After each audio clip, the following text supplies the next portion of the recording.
চেষ্টা করেছে।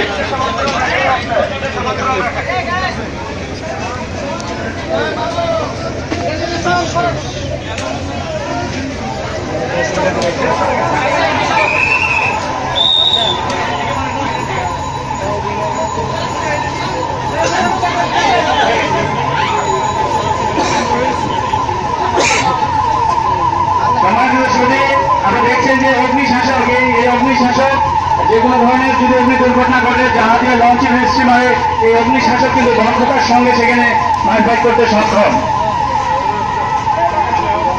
আমরা আজকে এই নৌ দুর্ঘটনা মহড়া এবং অগ্নিকাণ্ড মহড়ায় যারা এখানে উপস্থিত রয়েছেন আপনাদের সবাইকে অনেক অনেক ধন্যবাদ জানাচ্ছি। এখানে অনেক মানুষ, আপনারা অনেক জনতা এখানে যার যার কাজ ফেলে এই মহড়াটাকে উপভোগ করলেন।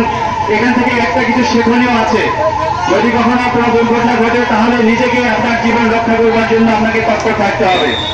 আমি লঞ্চ মালিক সমিতি যারা নৌকা রয়েছেন, যারা ট্রলার মালিক রয়েছেন, তাদের দৃষ্টি আকর্ষণ করছি, আপনাদের প্রতিটা লঞ্চের, প্রতিটা ট্রলারের, প্রতিটা নৌকায় যেন লাইফ জ্যাকেট থাকে, যেন লাইফ বয়া থাকে। যদি কখনো দুর্ঘটনা ঘটে কিংবা এই লঞ্চ দুর্ঘটনা ঘটে, নৌকা দুর্ঘটনা ঘটে, ট্রলার দুর্ঘটনা ঘটে, তাহলে যেন যাত্রী সাধারণ যেন সেই লাইফ বয়া বা লাইফ জ্যাকেট পরে যেন তাদের জীবন তারা রক্ষা করতে পারে।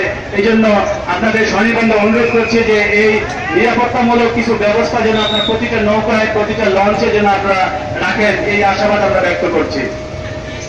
এখানে আজকে এই মহড়া অনুষ্ঠানে আমাদের ইলেকট্রনিক প্রিন্টস মিডিয়ার যে ভাইরা রয়েছেন তারা অনেক সহযোগিতা করেছেন, তারা এই অনুষ্ঠানটাকে কাভারেজ করেছেন, এই জন্য তাদেরকে আমরা অনেক ধন্যবাদ জানাচ্ছি। লঞ্চ মালিক সমিতির সম্মানীয় সদস্যবৃন্দকে ধন্যবাদ জানাচ্ছি, তারা আমাদেরকে একটা বড় সুযোগ তৈরি করে দিয়েছেন যে এই লঞ্চটাকে, এই লঞ্চ দুর্ঘটনার যে সিনারি তৈরি করবার জন্য তারা আমাদেরকে সুযোগ তৈরি করে দিয়েছেন, এই জন্য তাদেরকে আমরা অনেক অনেক ধন্যবাদ জানাচ্ছি। Fire service force civil defence বিভাগ অতি সেবা ত্যাগের মহিমায় বলিয়ান হয়ে সব